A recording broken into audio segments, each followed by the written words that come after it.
Welcome to Fortress of Faith with Tom Wallace, calling North America to repentance and revival.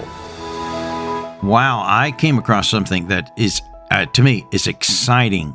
That's coming out of England. From Parliament, one of their politicians, I don't know him, his name is Nick Timothy.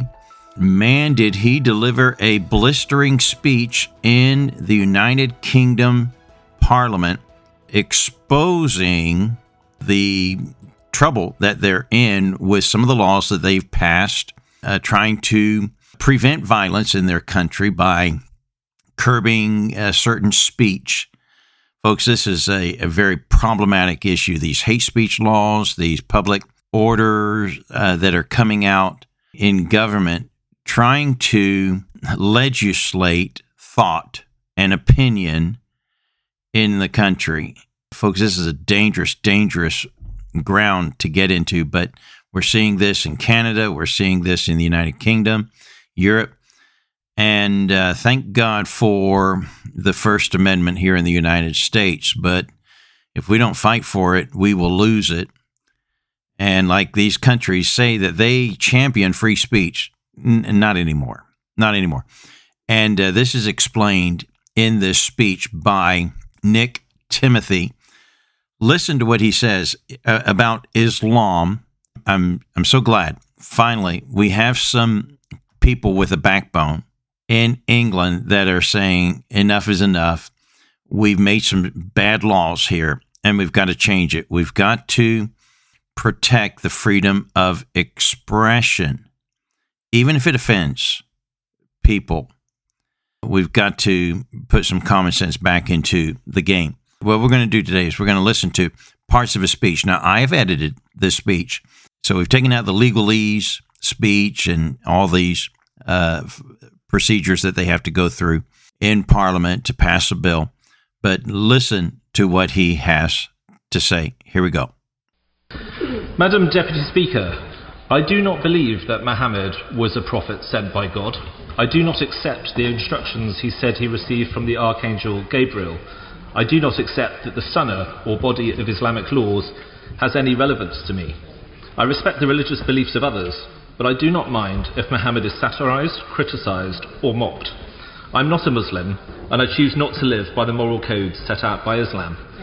I'm a Christian, and I should make clear that I don't think anybody should be prosecuted for satirizing, criticizing, or mocking Jesus either.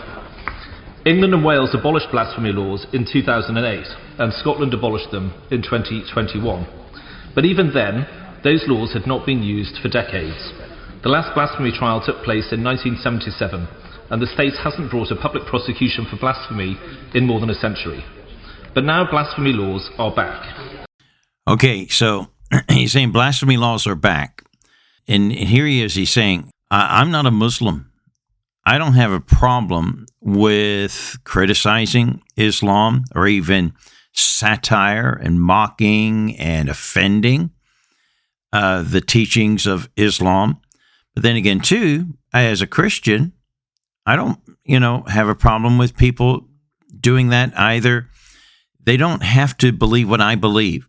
But then again, I don't have to believe what they believe. We need to have freedom here and freedom to express our views without fear of being charged with a crime like blasphemy laws. Now, in England, we don't really uphold, I lived 29 years of my life over there.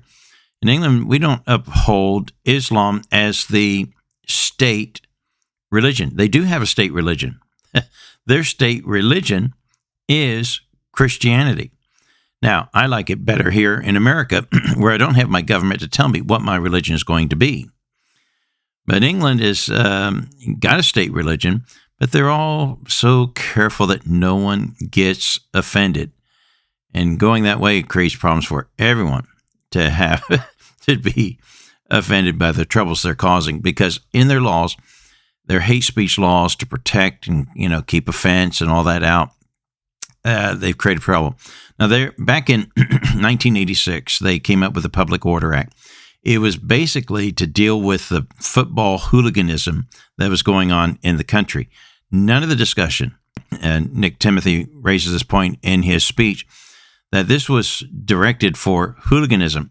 Religion wasn't discussed at all once when they were creating this act. But they've had sections in there, Part J, and then you had this other public order, or this other rules that have been made in 2006 and other issues that have created problems. And so we need a new law to fix these problems. That's what his speech is about. But let's hear as he continues.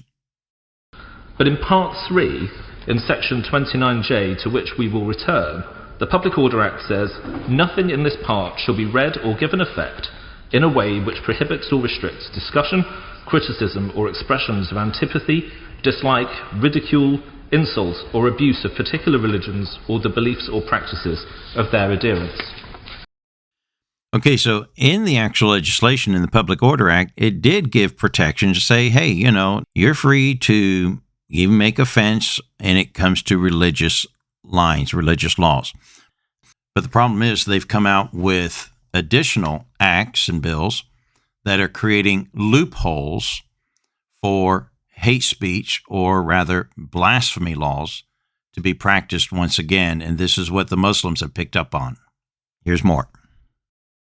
We can therefore be confident that the Public Order Act, even as amended, was never intended to become a blasphemy law. This obvious conclusion is reinforced by the fact that the controversies regarding blasphemy and Islam in this country began 2 years after its introduction, in 1988, with the publication of the Satanic Verses. Since that year, and the protests and fatwa against Sir Salman Rushdie, our public conversation about Islam has been limited through a mixture of self-censorship and more official restrictions, such as the definition of Islamophobia accepted by many public bodies. These restrictions are motivated not by a desire to avoid offence, consider the criticism and mockery made of other religions, but fear of a violent response by those who are offended. Okay, so we're going to get into another area, another wrinkle here. So in other words, the laws are being interpreted in the courts by the lawyers and by the judges. That if I say something that offends someone, and that offense causes them to not just be alarmed and offended, but to act violently, I'm the one that's guilty of a crime because I have caused this person to act violently. And Muslims are picking up on this. They realize that the law can be twisted to their side. So in other words, if non-Muslims say something that they are against Islam, against the Prophet, whatever, and if they react violently, they are not doing a crime.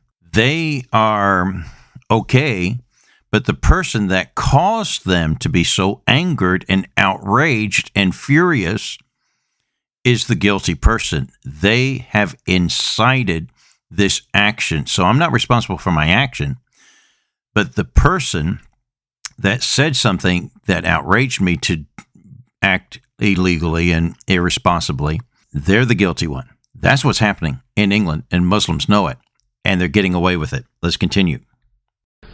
First, the Crown Prosecution Service gave the game away by charging one man with causing distress to the religious institution of Islam, which is pretty much the dictionary definition of blasphemy. But second, twisting the law to make a protester responsible for the violent reaction of those who will not tolerate the opinions of others is wrong. It destroys our freedom of speech. Okay, so as I just said, this is wrong. This is a problem. They're saying you're responsible for someone else's crime because of what you said. You angered them. You incited them. You're at fault. You're the one that goes to jail. Even though the other one committed a crime, you're the one who's punished. And Muslims are taking advantage of this. Here's more. Some argue that while this may be regrettable, it's now an unavoidable consequence of the multicultural society in which we live today. By this logic, the state must police the boundaries between different ethnic and religious groups to avoid disorder. But we should be clear that this means state intrusion and a loss of liberty on some occasions, and mob rule on others.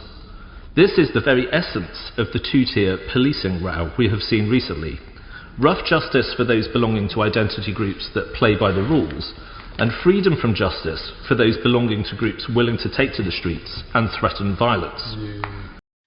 Okay, so we got a two-tier policing system going on in England because those who are trying to live by the laws and live the way they're supposed to, they get angered and by this injustice what's going on there in their country, and they speak up, and then the Muslims come out and riots and all that kind of stuff, but the police do nothing to them, but the police instead go after those who are lawful citizens and aren't creating real crimes.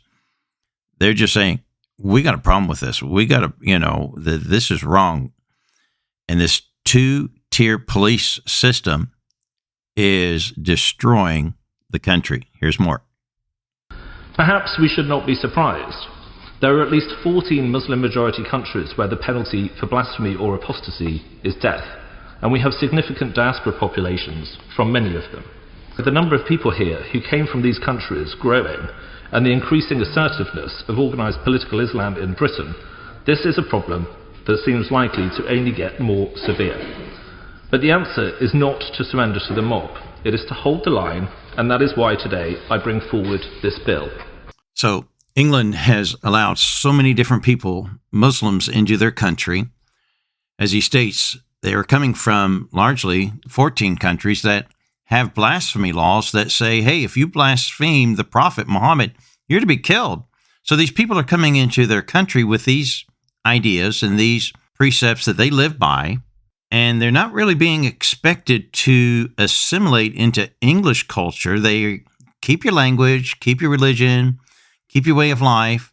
And so this is, a huge conflict in Britain, in Europe, in places like Canada, when you don't require people who come into your country to assimilate, melt into your new country. Yeah, allow them to the religion, but only to the extent that it does not prohibit the values that your country lives by. They must be respectful.